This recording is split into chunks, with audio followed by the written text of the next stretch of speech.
Trending ngayon sa mga kabataan at kahit sa mga matatanda ang nagbabanguhang oil-based perfume na mabibili lamang sa murang halaga. Katulad na lamang sa tindahang ito ni Kuya Jonel na iba't ibang uri ng pabango ang maaari mong mabili sa halagang 150 pesos.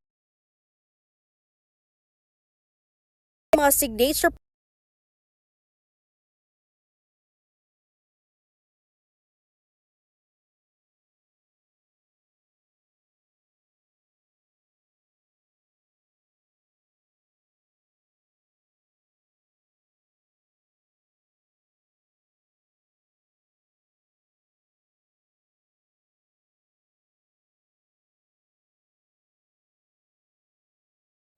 Kaya kasi siyang bilhin ng mga student, tas pangmasa lang po yung price.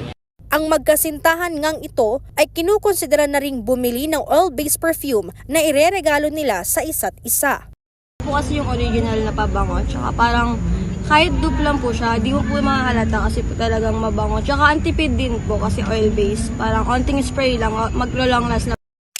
Pero papaano na kung ang iyong binibiling pabango ay mapanganib pala sa kalusugan ng tao? Paano na lang yung babango ka nga pero magkakasakit ka naman? Natuklasan ng grupong Ban Toxic sa kanilang ginawang market monitoring sa mga pamilihan sa 6 na lungsod sa Metro Manila na talamak ang bentahan ng imitasyong pabango. Ayon kay Tony Dizon, Toxics campaigner ng Ban Toxic, na nakakaalarma ang pagkalat